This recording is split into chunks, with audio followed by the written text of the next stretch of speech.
Hello friends, આજે આપણે discuss કરવાનું છે ધોરણ 12નું પ્રથમ ચેપ્ટર, જેનું નામ છે electric charge and electric field. Gujarati અર્થ એવો થાય છે કે વિદ્યુત ભાર અને વિદ્યુત ક્ષેત્ર. બરાબર? તો એ સમજતા પહેલા આપણે એના ઓરિજિન વિશે સમજવું પડે. એનો મતલબ એમ કે એની ઉત્પત્તિ વિશે સમજવું પડે અને શા માટે થઈ છે, શું કામે થઈ છે એ પછી સમજશું. શા માટે એક પ્રકારે મીન્સ કે એનો ઉપયોગ ક્યાં છે, એની એપ્લિકેશન ક્યાં છે એ પછી સમજશું. એ કેવી રીતે ઉત્પન્ન, એનો આપણે કોઈ વૈજ્ઞાનિક તો હશે ને, કોઈ માણસ તો હશે ને કે જેને આ શોધ્યું હોય છે, તો એને કેવી રીતે અલગ પ્રકારના એક્સપેરિમેન્ટ કર્યા અને શું કામે કર્યા, અને આ જેને પણ બનાવ્યું છે આ ઇલેક્ટ્રિક ચાર્જ અને ઇલેક્ટ્રિક ફિલ્ડ, દાખલા તરીકે ભગવાન કે કોઈ પણ ક્રિએટર હોય તો શું કામે બનાવ્યું છે. બરોબર? તો એનો આપણે પહેલા સ્ટડી કરીશું. તો આપણને ખબર છે ફંડામેન્ટલ કે ધોરણ 11ના પહેલા ચેપ્ટરમાં તમે જોઈ ગયા કે મૂળભૂત 4 બળો હોય: ગુરુત્વાકર્ષણ બળ, વિદ્યુત ચુંબકીય બળ, પ્રબળ ન્યુક્લિયર બળ અને નિર્બળ ન્યુક્લિયર બળ. એને પ્રબળ અને નિર્બળને સ્ટ્રોંગ ફોર્સ અને વીક ફોર્સ પણ કહી શકો. બરોબર? તો એમાં પહેલું છે આપણે ગુરુત્વાકર્ષણ બળ, કે જે તમે અભ્યાસ કરી ચૂક્યા છો ઇન ડિટેલ. બરોબર? તો જ્યારે આખા બ્રહ્માંડની ઉત્પત્તિ નહોતી થઈ, કે કોઈ પણ દ્રવ્ય, એક કઈ પ્રકારનું દ્રવ્ય અસ્તિત્વમાં જ નહોતું, કાંઈ હતું જ નહીં, એક પ્રકારે આખું ખાલી સ્પેસ હતું, ખાલી અવકાશ હતું, ત્યારે શું હતું કે એક સ્પોટ હતો. બરોબર? એક પ્રકારે એક થિયરી મુજબ એને બિગ બેંગ કહેવાય છે. બરોબર ને? બિગ બેંગ વિશે કદાચ તમે નામ તો સાંભળ્યું હશે કે સ્ટીફન હોકિંગ્સ, કે એક ગ્રેટેસ્ટ ફિઝિસિસ્ટ કહેવાય, એને એક થિયરી આપી પોતાની કે બ્લેક હોલથી અથવા બિગ બેંગથી આખા બ્રહ્માંડનું સર્જન થયું છે. બરોબર? તો બિગ બેંગ એટલે ડિટેલમાં અભ્યાસ આપણે નહીં કરીએ, પણ એનું એક સારાંશ કહી દે, એક શોર્ટ ફોર્મ કહી દે કે માની લો કે આપણી આજુબાજુ કાંઈ છે જ નહીં. બરોબર? તો આ બધી જ વસ્તુ બની, આ બધી જ વસ્તુ આપણને જે દેખાય છે તેનું સર્જન થયું તે પહેલાં એ એક સ્પોટમાં હતું, એક બિંદુમાં સમાયેલું હતું. બરોબર? કે માની લો કે આ એક બિંદુ છે. બરોબર? તો આ એક આવી રીતે બિંદુમાં સમાયેલું હતું. બરોબર? કે આની આટલા જ ડાયામીટર, મીન્સ કે એક સ્પોટ કે જે આપણને દેખાય પણ એક ઇમેજનરી સ્પોટ. બરોબર? આવું એક થિયરી છે. બરોબર? હકીકતમાં શું છે એ હજી ખબર નથી, પણ આપણે પહેલા ચેપ્ટરમાં જોઈ ગયા 11માનું પહેલું ચેપ્ટર, કે અવલોકન દ્વારા, સિદ્ધાંતો દ્વારા, બરોબર, સ્વયં સિદ્ધ સિદ્ધાંતો દ્વારા, બરોબર, એ ઇમેજનરી શક્તિ દ્વારા અલગ અલગ પ્રકારે આપણે નિયમોને આપણે સમજવાનો ટ્રાય કરી રહ્યા છીએ. બરોબર? તો આમાંનું એક વસ્તુ છે કે પૂર્વાનુમાન. બરોબર? પૂર્વાનુમાન દ્વારા. બરોબર? તો આ પૂર્વાનુમાન દ્વારા એવું માનવામાં આવે છે કે આખું જે બ્રહ્માંડ રહ્યું, આખા બ્રહ્માંડમાં જેટલી ઉર્જા હતી, બરોબર, એ આ એક સ્પોટમાં સમાયેલી હતી. હવે આપણને ખબર છે કે કોઈ પણ બલૂન, આપણે બલૂન રહી ફુગ્ગો બધાએ જોયો હશે, એમાં હવા વધારે ભરતા જઈએ તો શું થાય? એક પ્રકારે એક ટાઈમ એવો આવે કે બલૂનની સ્થિતિસ્થાપકતા બળ કરતાં અંદરનું દબાણ વધી જાય, જેથી કરીને તે ફુગ્ગો હતો એ ફાટી જાય. બરોબર? અને બધી હવા વિસ્તરાઈ જાય આજુબાજુના સ્પેસમાં. સેમ વસ્તુ આની હારે થઈ કે આની અંદર કોઈ ભગવાન ક્રિએટર કે કોઈ એક એવી શક્તિ હતી કે જેની આની અંદર ઉર્જાનો સંલય કર્યા રાખ્યો. બરાબર? ઉર્જાનું સંચય કર્યા રાખ્યો. એક પ્રકારે ઉર્જા અંદરથી બહાર એને દીધા જ રાખી, આવી રીતે. બરોબર? અલગ અલગ પ્રકારની ઉર્જા અંદર એને દીધા જ રાખી. બરોબર? આ એક પ્રકારનો ઉર્જાનો એક સિમ્બોલ આપણે ગણી લઈએ કે એક ઉર્જા અંદર જાય છે, બીજું કાંઈ નહીં. બરોબર? અલગ અલગ પ્રકારની ઉર્જા સ્પોટમાં બધી બાજુથી આપ્યા જ રાખી. એક ટાઈમ એવો આવ્યો કે આની અંદર ઉર્જા એટલા પ્રમાણે વધી ગઈ કે આ ફાટી ગયું. બરોબર? એક પ્રકારે આ બ્લાસ્ટ થઈ ગયું. તો એનો મતલબ શું થાય કે આજુબાજુ જેટલું પણ સ્પેસ હતું, આજુબાજુ જેટલું પણ અવકાશ હતું ને, એમાં આ ઉર્જા વિસ્તરવા માંડી, પ્રસરવા માંડી. બરોબર ને? બીજી વસ્તુ એ થઈ કે ધીમે ધીમે તેમાંથી દ્રવ્યનું ઉત્પન્ન થયું, દળોનું ઉત્પન્ન થયું. બરોબર? તો એનો મતલબ એમ થાય કે પેલા કણ ઉદ્ભવે ને, કણમાંથી ડાયરેક્ટ દ્રવ્યમાં ન જઈ શકીએ. એનો મતલબ એમ કે કણ રહ્યા, કણ. બરોબર? દાખલા તરીકે એનું એક એક્ઝામ્પલ દઈએ તો આપણને ખબર છે કે કોઈ પણ વસ્તુ રહીને નાના નાના કણની બનેલી છે. બરોબર ને? તો જ્યારે બિગ બેંગ થયા પછી ઉર્જા વિસ્તૃત પામી અને પછી ધીમે ધીમે દ્રવ્યનું નિર્માણ થયું, કણનું. દ્રવ્યના નિર્માણ પછી ડાયરેક્ટ ઓબ્જેક્ટમાં નિર્માણ નથી થયું, એક પ્રકારે પદાર્થમાં નિર્માણ નથી થયું, હવે બનાવવી પડે ને એક પ્રકારે. તો આ બનાવવા પાછળનું કારણ શું એ આપણે સમજીશું. બરોબર? એની પહેલા શું કે કણ હોય તો જેવું દ્રવ્ય અસ્તિત્વમાં આવ્યું ને, તો આપણને ખબર છે કે દ્રવ્ય અને ગુરુત્વાકર્ષણ બળ બે એક જ છે એક પ્રકારે. બરોબર ને? કે ગુરુત્વાકર્ષણ બળ એટલે શું કે કોઈ પણ આખા વર્લ્ડમાં કોઈ પણ મિનિમમ મોટા મિનિમમ માંડીને મેક્સિમમમાં મેક્સિમમ જેનું દળ હોય ને, બરાબર, દ્રવ્યમાન હોય, ભાર કહેવાય, એક પ્રકારે ભાર હોય, બરાબર, કે એક પ્રકારની લાક્ષણિકતા છે.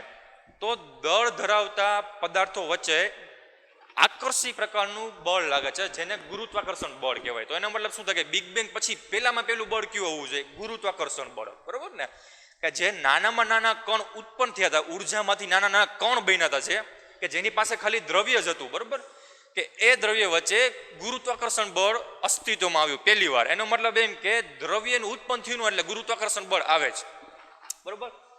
તો એવી જ રીતે પેલું બળ આવ્યું આપણી પાસે, કયું આવ્યું? ગ્રેવિટી, ગુરુત્વાકર્ષણ બળ, બરાબર ને. આ બળ તો આવી ગયું.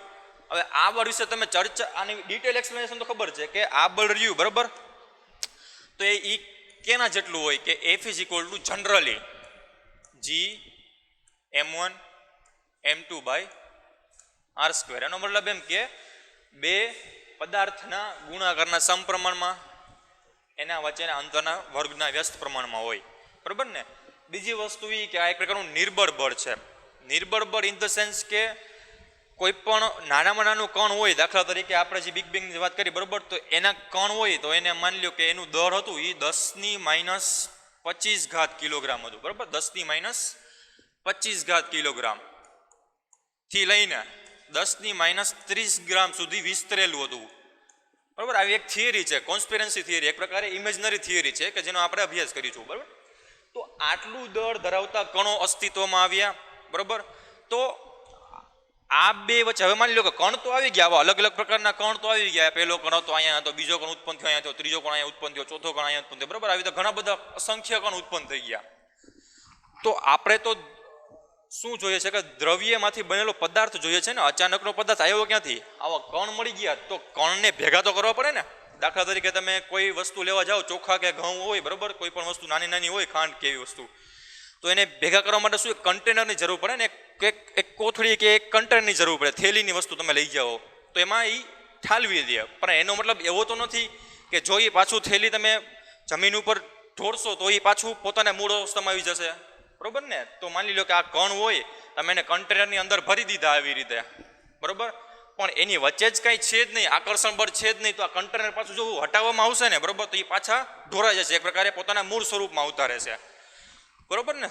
તો એનો મતલબ એમ કે આ બે પદાર્થો ભેગા થાય અને પદાર્થ બનાવે, આવો કોઈ એક ઓબ્જેક્ટ બનાવે, તો એની પાછળ ગુરુત્વાકર્ષણ બળ જવાબદાર ન હોઈ શકે. કારણ કે ગુરુત્વાકર્ષણ બળ આકર્ષી છે, પણ એ એટલું બધું નિર્બળ છે કે જેથી કરીને કોઈ પદાર્થનું નિર્માણ ન કરી શકાય, બરોબર ને. તો શું કામ ન કરી શકાય? દાખલા તરીકે આવી રીતે આપણે ગુરુત્વાકર્ષણ બળની મદદથી માની લો કે એક પદાર્થ બન્યો, પણ આવી રીતે પદાર્થ બન્યો, બરોબર. હવે આપણને ખબર છે કે આ બધા જ પદાર્થો વચ્ચે ખૂબ જ નિર્બળ પ્રકારનું બળ લાગે છે, ખૂબ જ નિર્બળ પ્રકારનું બળ લાગે છે. એનો મતલબ એમ કે આને જો કોઈ માની લો કે આવો પદાર્થ બન્યો છે, હવે આને કોઈ બીજો પદાર્થ અડે, એવો એક કણ જ બીજો આવ્યો કે જે આને અડી ગયો ભૂલથી ના, આની બાજુમાં આવીને ભટકાઈ ગયો, તો આખું સ્ટ્રક્ચર વિખાઈ જાય. એનો મતલબ એમ કે હું અહીંયા ઊભો છું, ગુરુત્વાકર્ષણ બળના કારણે ઊભો છું, અને મને કોઈ પીછું મારા હાથ ઉપર પડે ને તો મારો હાથ આખો અહીંથી નીચે પડી જાય, આખો બધાય મારા હાથના અણુઓ નીચે ઢોળાઈ જાય. એનો મતલબ એમ કે ગુરુત્વાકર્ષણ બળ રહ્યું, બરાબર, એ કણમાંથી પદાર્થ બનાવવા માટે એક સક્ષમ નહોતું, બરોબર ને. તો એના માટે એક નવા બળની જરૂર પડી કે જે બે કણોને જોડી રાખે છે અને એ બે કરતાં વધારે કણોને પણ જોડવામાં મદદરૂપ થાય છે. એના ઉપરથી આખો પદાર્થનું નિર્માણ થઈ શકે, બરાબર ને. તો એના ઉપરથી એક વૈજ્ઞાનિકોને અલગ પ્રકારના બળની જરૂર પડી. તો એના ઉપર હવે ઘણા બધા અવલોકનો થયા, બરાબર, કે બે પદાર્થ હતા આવી રીતે, બરાબર. તો આ બે પદાર્થને કેવી રીતે જોડી રાખવા. બીજી વસ્તુ એ કે આપણે આગળ જોયું કે તમે કોઈ પણ વસ્તુ લેવા જાઓ કરિયાણા દુકાને, ચોખા કે એવી, બરાબર, તો એને કન્ટેનર મીન્સ કે એને સાચવવા માટે ઘણી બધી રીત હોય ને. દાખલા તરીકે કે અમુક કોઈ પાત્ર લઈને આવે, અમુક થેલી લઈને આવે, બરાબર ને. તો એવી જ રીતે આ જે નવા પ્રકારનું બળ આવ્યું, બરાબર, આપણે હવે ક્રમાંક દઈ દઈએ કે પેલા પ્રકારનું બળ હતું, બરાબર, એ ગુરુત્વાકર્ષણ બળ ઉત્પન્ન થયું, આને લીધે તો પદાર્થ નથી બનતો. ગુરુત્વાકર્ષણ બળ આવે છે પણ પદાર્થ બનતો નથી. હવે જે ઓબ્ઝર્વ કર્યું, બરાબર, એને આપણું બીજા પ્રકારનું નામ આપી દીધું, બીજા પ્રકારનું બળ આપી દીધું, બરોબર. એનું હજી નામકરણ થયું નથી, એનો મતલબ એમ કે બીજા પ્રકારના પદાર્થનું નામકરણ વિશે કાંઈ ખબર જ નથી, બીજા પ્રકારના બળ વિશે કાંઈ ખબર જ નથી. એ ખાલી એટલું જ કહેવા માંગે છે કે આવું કંઈક બળ હોવું જોઈએ કે જે બે કણોને સાચવી રાખે છે, બે બંધન કરી રાખે છે. બરોબર. તો આના ઉપર ઘણા બધા પ્રકારના અવલોકનો ચાલુ થયા. બરોબર. આના ઉપર ઘણા બધા પ્રકારના સિદ્ધાંતો રચ્યા. બરોબર ને. એના ઉપરથી એવો નિષ્કર્ષ મેળવ્યો કે આ જે નવા પ્રકારનું બળ મળે છે ને, બરોબર, એ ખાલી મૂળભૂત રીતે બે પ્રકારના જ કણના બનેલા હોય છે. દાખલા તરીકે દ્રવ્ય હોય, બરોબર, ગુરુત્વાકર્ષણ બળ રહ્યું, આપણી પાસે ગ્રેવિટી રહી, તો ન્યૂટને એવું કીધું કે ગ્રેવિટી રહીને આખા સર્વત્ર બ્રહ્માંડમાં જ્યાં જ્યાં પણ પદાર્થ હશે ને, જ્યાં જ્યાં પણ દળ ધરાવતો વસ્તુ હશે ને, એમાં ગ્રેવિટી લાગશે. એનો મતલબ એમ કે ગ્રેવિટી માટે કોઈ અલગ કણ વિચારી ન શકીએ. એવા બધા જ કણ એમાં આવી જાય કે જેનું પાસે દળ રહેલું હોય. બરોબર ને. પરંતુ આ જે બીજા નંબરનું બળ રહ્યું, બરોબર, કે જે બીજા નંબરનું બળ રહ્યું કે જેની વિશે કંઈ ખબર જ નથી, તે બે પદાર્થો ઉપર આધાર રાખતું હતું, બે વસ્તુ ઉપર આધાર રાખતું હતું. તો એમાં એવું પેટા પ્રકાર કેવો હતો કે પેટા પ્રકારમાં પેલું હતું કે બે વચ્ચે અપાકર્ષણ થતું હતું. બીજો પ્રકાર કેવો હતો કે જેમાં આકર્ષણ થતું હતું. બરોબર ને. તો ગુરુત્વાકર્ષણ બળમાં હંમેશા આકર્ષણ થતું હતું, અપાકર્ષણ ક્યાંય જોવા મળેલું નહોતું. જ્યારે આ નવું બળ શોધાણું એમાં બે પ્રક્રિયા જોવા મળતી હતી આપણને, અપાકર્ષણ અને આકર્ષણ. બરોબર ને. તો આ શું કામમાં થતું હતું? તો એના વચ્ચે પાછો ફર્ધર પ્રયોગ કરવામાં આવ્યો. નેક્સ્ટ એડવાન્સ લેવાના એક પ્રકારે કહી દો તો એ જમાનામાં, કારણ કે ત્યારે તો ટેકનોલોજી નહોતી. બરોબર. તો તમે જનરલી જોતા જઈશો કે વીજળી પડે છે. બરોબર. ચોમાસામાં વીજળી પડે છે. શું કામે પડે છે? બરોબર. એક પ્રકારે એ પણ એક સાયન્સ આની અંદર આવે. બીજી વસ્તુ એ કે કાસ્કો હોય, કાસ્કો સૂકા વાળની બાજુમાં લઈ જવામાં આવે. બરોબર. કાસ્કો હોય, માની લો કે આવી રીતે, તો આને સૂકા વાળ હોય આપણે એની નજીક લઈ જવામાં આવે તો આનો ટોચનો ભાગ આ કાસ્કા તરફ ખેંચાય, આકર્ષિત થાય. બરોબર. બીજી વસ્તુ એ કે તમારી પાસે સળીઓ છે કોઈ, બરાબર, આવા ઘણા બધા આપણે ડે ટુ ડે લાઈફમાં ઘણા બધા આવા એક્સપેરિમેન્ટ જોઈએ કે આવો માની લો કે કોઈ પણ એક સળીઓ છે તમારી પાસે પાતળો રોડનો, બરાબર, આને ઘસવામાં આવે, અને કોઈ પણ રેશમ કે સિલ્ક કે કોઈ પણ કપડું હોય, બરાબર, એનાથી ઘસવામાં આવે તો, અને એની આજુબાજુ ઘસીને પછી એની આજુબાજુ નાના નાના કાગળના ટુકડા, બરાબર, અલગ અલગ શેપ હોય કે ગમે તે શેપ હોય, કાગળના ટુકડા રાખવામાં આવે. તો કાગળના ટુકડાનો ટોચનો ભાગ હતો, બરાબર, એ ઉચકીને આના તરફ વળશે. એનો મતલબ એમ કે માની લો કે આ સિલિન્ડર આપણી પાસે ત્રાસું હોય, આવી રીતે આપણી પાસે સિલિન્ડર હોય, બરાબર, દાખલા તરીકે આ સળિયો જ છે ને અહીંયા કોઈ આવી રીતે પડેલો હોય, જેવો આના સંપર્કમાં આવશે ને તો આ જે અલગ અલગ પ્રકારના ટુકડા હતા કાગળના એ આના તરફ આકર્ષતા અનુભવાશે. શું કામે? બરોબર. તો એના પાછળના અવલોકિત થયા. તો સર્વપ્રથમ વાર એક પ્રકાર આપણે કહી શકીએ કે આનો અભ્યાસ રહ્યો ને એ ગ્રીક લોકો, એક પ્રકારે મેસોપોટિયમ, બરોબર, જૂનવાણી જમાના લોકોએ કર્યો હતો. તો એવું માનવામાં આવે છે કે એમ્બર એટલે કે જે ગુંદર કહેવાય ને, પ્રાકૃતિક ગુંદર એક પ્રકારે કે જે ઝાડવામાં વૃક્ષમાં ડાયરેક્ટલી મળે આપણને, એનો રેશમ સાથે કોન્ટેક્ટ કરવાથી, ઘસવાથી, બરોબર, એ એમ્બર રહ્યું. માની લો કે એમ્બર કોઈ પણ પ્રકારનું હોય, માની લો કે એમ્બરનો શેપ કોઈ પણ આપણે લઈ શકીએ, બરોબર, આ એમ્બર હતું, આને કોઈ કપડા સાથે ઘસવામાં આવ્યું અને એની આજુબાજુ કોઈ હળવી વસ્તુઓ, બરોબર, કોઈ હળવી વસ્તુઓ રાખવામાં આવી. હળવી વસ્તુઓ કોઈ પણ હોઈ શકે, બરોબર, હળવી વસ્તુ કોઈ પણ હોઈ શકે. દાખલા તરીકે કોઈ વાળ હોય, બરોબર, કોઈ પણ હેર હોય, પછી ફર હોય, ફર એટલે કે એક પ્રકારે પીછા, બરોબર, પીછું હોય, બરોબર. તો આવી કોઈ પણ હળવી વસ્તુને નજીક લઈ જતા તે આકર્ષતા હતા, બરોબર. તો આ એમ્બરમાં પણ એક આવો ગુણધર્મ જોવા મળે જૂનવાણી જમાનાથી. તો સર્વપ્રથમ વાર ટેકનિકલી વિદ્યુત ભારનો અભ્યાસ છે, બરોબર, વીજળી ઉપરથી થયો હશે, કારણ કે વીજળી જ એક પ્રાકૃતિક ઘટના છે કે જેમાં આપણે મોટા ભાગે જોતા હોય. ચોમાસામાં એક વીજળી પડે છે, બરોબર, તો એ પ્રાકૃતિક ઘટના છે.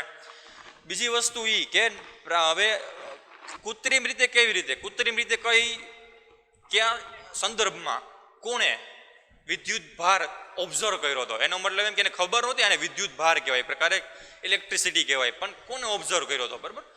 તો પાષાણ યુગ પહેલા એક પ્રકારે બહુ આદિવાસી કે બે હજાર વર્ષ પહેલાં ભગવાન જ્યારે નહોતા, બરાબર, એ કંઈ પ્રકારનો મહાભારત કે રામાયણના દિવસોની પણ પહેલાં, કે જ્યારે માણસે પ્રથમવાર એક્સપેરિમેન્ટ કરો પથ્થરના ઘસાડવાથી, પથ્થરને ભટકાડવાથી એમાંથી તિખારો ઉત્પન્ન થયો, તો એને એક પ્રકારે અજુગતું લાગ્યું, નવીન લાગ્યું.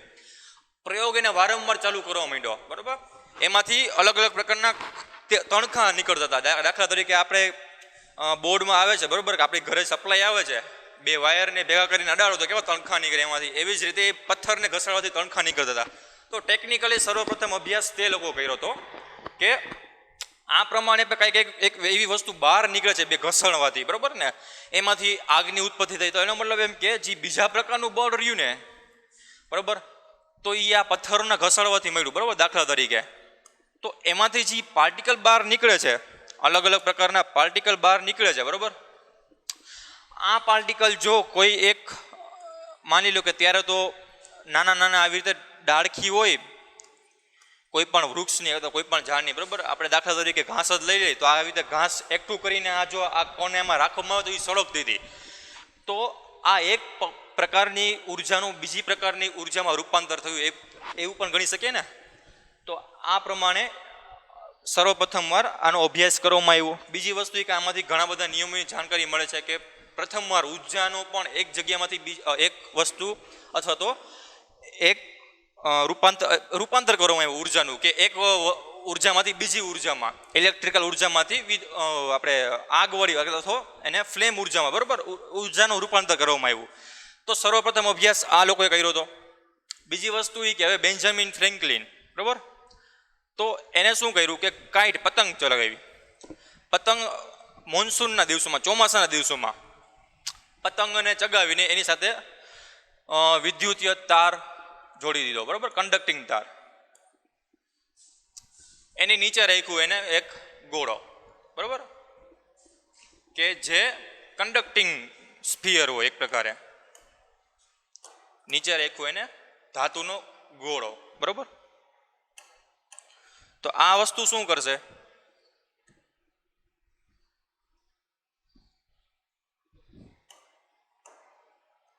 કે જ્યારે વીજળી, અને બીજી વસ્તુ એ કે આ જમીન સાથે અવાહક રીતે જોડેલો છે. એનો મતલબ એમ કે આ જે નીચે જે વસ્તુ હશે ને, બરાબર, નીચે જે આની એને જોડાયેલો છે તે વસ્તુ શેની બનેલી હશે? અવાહક વસ્તુની, અવાહક, બરાબર.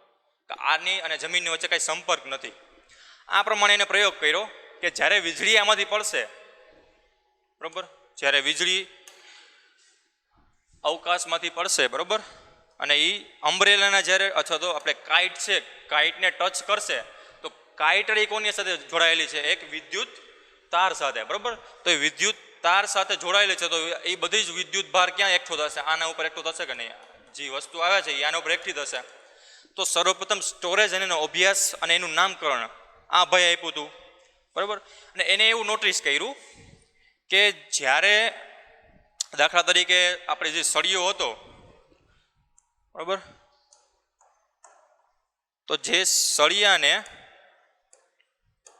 ઘસવામાં આવે છે, એક સળિયો માની લો કે આ છે, બરાબર, અને સેમ સળિયો આ બીજો સળિયો, બીજા સળિયાને પણ સેમ કાપડ સાથે ઘસવામાં આવે છે, બરાબર.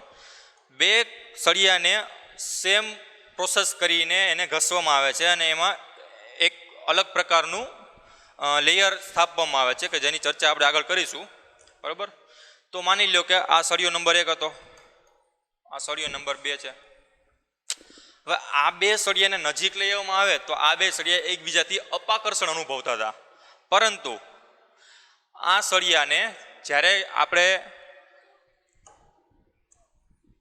એની સાથે જેને ઘસવામાં આવ્યું છે તેવા કાપડની બાજુમાં લઈ જવામાં આવે, બરાબર. દાખલા તરીકે રેશમનું કાપડ અથવા ઊનનું કાપડ હતું, બરાબર, કે જેની સાથે આને ઘસવામાં આવ્યો હતો, તેવા કાપડની નજીક લઈ જવામાં આવે તો તે આકર્ષણ અનુભવતા હતા, બરાબર ને. તો આકર્ષણ અને અપાકર્ષણ બે વસ્તુઓમાં થતી હતી. તો એનો મતલબ એમ કે ત્રીજી વસ્તુ આમાં જોવા નહોતી મળી, બે જ વસ્તુ જોવા મળી હતી કે બે સમાન રીતે ઘસેલા, બે સમાન ડાયમેન્શન ધરાવતા સળિયાને નજીક લઈ જવામાં આવે તો એ એકબીજા સાથે અપાકર્ષણ અનુભવતા હતા, અને જેની સાથે તેને ઘસવામાં આવ્યું છે તેવું કાપડ અને સળિયાને બાજુમાં લઈ જવામાં આવે થોડાક તો એ આકર્ષણ અનુભવતા હતા. તો એનો મતલબ એમ કે જે આમાં ઉત્પન્ન થઈ રહ્યું છે ને, કોઈ પણ પદાર્થ ઉત્પન્ન થઈ રહ્યો છે ને, તે બે પ્રકારના હોવા જોઈએ, બરોબર ને. બીજી વસ્તુ એને એવી નોટિસ કરી કે આ એક સળિયો, બરોબર,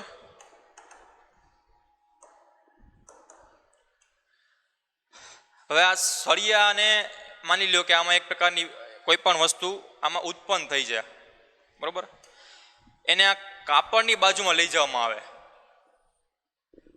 અને તેનો સંપર્ક કરવામાં આવે, બરોબર. આ કાપડની જેને ઘસો તો એ કાપડ છે અને આ જે સળિયો છે જેના ઉપર એને ઘસવામાં આવ્યો હતો, આ બે વચ્ચે સંપર્ક કરવામાં આવે જેથી કરીને હવે એકેય પ્રકારનું આકર્ષણ ને અપાકર્ષણ અનુભવતા નહોતા, બરોબર. તો એનો મતલબ એમ થયો કે આમાં જે વિદ્યુત ભારો ઉત્પન્ન થાય છે ને, જો એ સમાન હોય ને તો એ અપાકર્ષણ અનુભવતા હતા અને અસમાન હોય ને, બરોબર, તો એ આકર્ષણ અનુભવતા હતા. અને જેનો સમાન વસ્તુ અથવા તો સમાન વિદ્યુત ભારોનું સંપર્ક કરવામાં આવે, એ બે વચ્ચેના નજીક લઈ જવામાં આવે તો શું કરે, એકબીજાની અસરને નાબૂદ કરતા હતા. તો આવી એને 3 ઘટના ઓબ્ઝર્વ કરી, બરોબર. કઈ હતી કે પેલું હતું આકર્ષણ,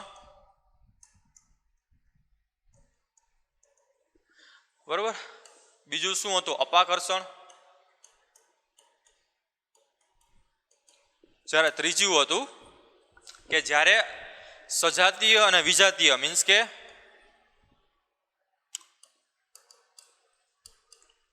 સમાન ભારવાળા વિદ્યુત ભારોને, બરોબર,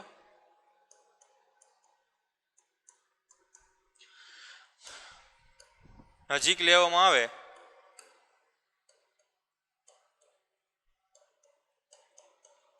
તો અપાકર્ષણ અનુભવતા હતા.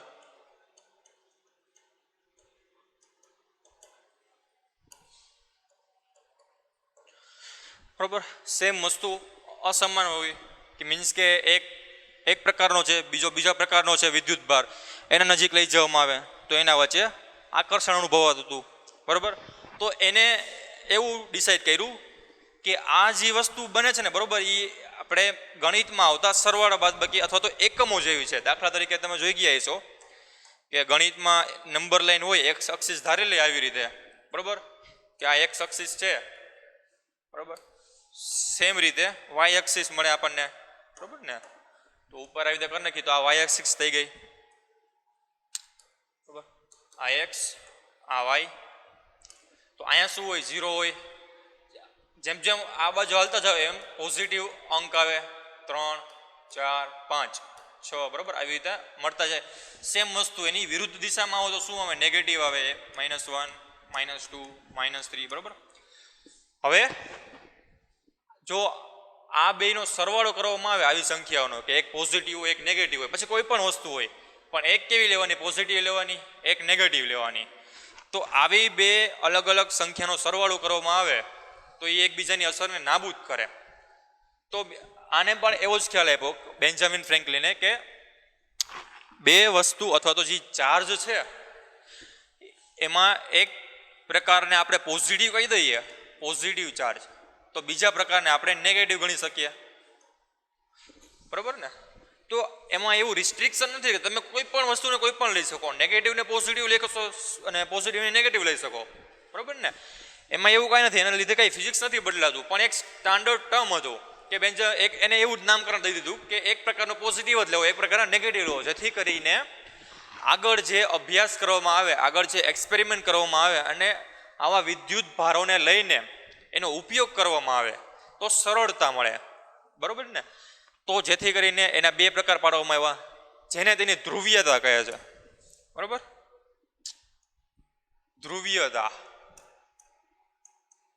એનો મતલબ એમ કે ધ્રુવીયતા આપણને બે પ્રકારે મળે છે. તો પહેલી કઈ મળી, પોઝિટિવ વેલ્યુ મળી અને નેગેટિવ વેલ્યુ મળ્યું. એનો મતલબ એમ કે ધનભાર અને આને કહેવાય એનો ઋણભાર.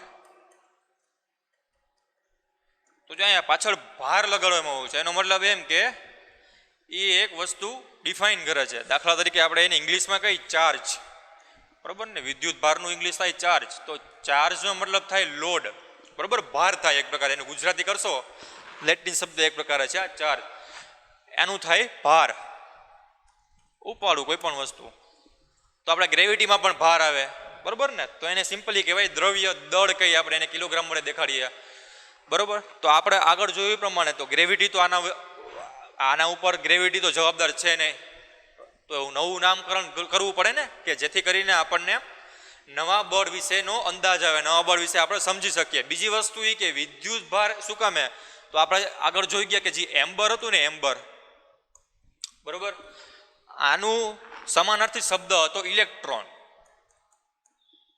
ઇલેક્ટ્રોન, બરોબર, એમ્બરનું સમાનાર્થી શબ્દ હતો એક પ્રકારનો ઇલેક્ટ્રોન. ઇલેક્ટ્રોન અથવા તો એમ્બર સર્વપ્રથમ અથવા તો એક પ્રકારે કહી શકાય કે પહેલામાં પહેલું એક્ઝામ્પલ હતું વિદ્યુત ભારનું, કે જેને ઘસીને હળવી વસ્તુઓનો એટ્રેક્ટ કરી શકાતું હતું, હળવી વસ્તુઓને આકર્ષી શકાતી હતી, બરોબર ને, એમ્બરથી. એના ઉપરથી એવું નામ પડ્યું કે એમ્બરની અંદર એવી વસ્તુ હોવી જોઈએ કે જે આવું બળ ઉત્પન્ન કરે છે, તો એને ઇલેક્ટ્રોન નામ આપી દીધું કે એમ્બરની અંદર ઇલેક્ટ્રોન રહેલા છે, એક ઇલેક્ટ્રોન નામની વસ્તુ રહેલી છે, બરોબર. ખબર નહોતી ઇલેક્ટ્રોન શું છે હકીકતમાં. તો જેથી કરીને ઇલેક્ટ્રોન એમાં રહેલા છે અને જે હળવી વસ્તુઓને ખેંચે છે, તો આના ઉપરથી નામ પડ્યું ઇલેક્ટ્રોન.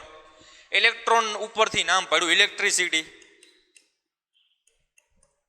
બરોબર. ઇલેક્ટ્રિસિટી નામ પડ્યું આના ઉપરથી.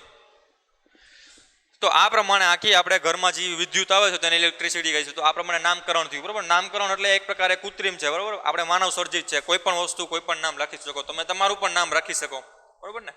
પરંતુ મૂળભૂત વસ્તુ શું છે કે વિદ્યુત બળ રહ્યું, બરોબર, વિદ્યુત બળ કે જે 2 નંબરનું હતું આપણી પાસે. પહેલો નંબર હતું ગ્રેવિટી, બરોબર ને. બીજું કયું એવું વિદ્યુતીય બળ. તો વિદ્યુત બળ રહ્યું મોસ્ટ ઓફ 2 વસ્તુ ઉપર આધાર રાખે, એક તો પોઝિટિવ ચાર્જ અથવા નેગેટિવ ચાર્જ. એના સિવાય એક કઈ વસ્તુ ઉપર આધાર રાખતું નથી. એનો મતલબ એમ કે એમાં દળ હોય તો ભલે, એના ન હોય તો પણ ભલે, બરોબર ને. તો એવા પણ પાર્ટિકલ છે, એવા પણ કણ છે કે જેની પાસે દળ તો છે પણ ચાર્જ નથી, મીન્સ કે વિદ્યુત ભાર નથી. વિદ્યુત ભાર એટલે ખબર પડી ગઈ હવે શું કામ આવ્યું. ભાર એટલે શું થાય, એની સરનેમ થઈ ગઈ, બરોબર. દાખલા તરીકે એની સરનેમ થઈ ગઈ, તો નામ તો કંઈક હોય ને, તો નામ એટલે શું થયું, વિદ્યુત, કે વિદ્યુતનું વહન કરી શકે, અથવા તો વિદ્યુત નામની વસ્તુને એ પોતાનામાં સમાવે છે, એનું મતલબ થાય વિદ્યુત ભાર. અને દળ એટલે થાય ખાલી ભાર પણ કહી શકો આને, કે જે દ્રવ્યને સમાવે છે, બરોબર ને. દ્રવ્યને જે સમાવે છે તો એને કહી દીધું આપણે દળ. હવે બીજી વસ્તુ શું કીધું કે જે વિદ્યુત અથવા તો વીજભારને સમાવતું હોય, બરોબર ને, તો એને શું કહી દીધું, વિદ્યુત ભાર, બરોબર. તો આ પ્રમાણે એની વ્યાખ્યા થઈ. દ્રવ્યને સમાવે એવા ભારને શું કીધું, દળ. વીજભારને સમાવે એવા ભારને શું કહેવાય, વીજભાર, બરોબર ને. બીજું કઈ નથી, આ ડેફિનેશન કયો કે તમે જી કયો, આ એક પ્રકારના નામકરણ છે કે વિદ્યુત, બરોબર. તો આ પ્રમાણે વિદ્યુત ભાર કેવી રીતે આવ્યું, શું કામે નામકરણ રાખવામાં આવ્યું, તેનો ડિટેલ અભ્યાસ કર્યો આવી રીતે, બરોબર. તો આપણે નેક્સ્ટ લેક્ચરમાં એ સમજીશું કે હવે વિદ્યુત ભારોનું અલગ અલગ પ્રકારે વર્ગીકરણ તો થઈ ગયું, તો એને ડિટેક્ટ કેવી રીતે કરવામાં આવે કે કોઈ પણ વસ્તુ વિદ્યુત ભાર છે કે નહીં, બરોબર. કઈ મેથડ છે, કેવો એક્સપેરિમેન્ટ છે, તેની ચર્ચા કરીશું. Thank you.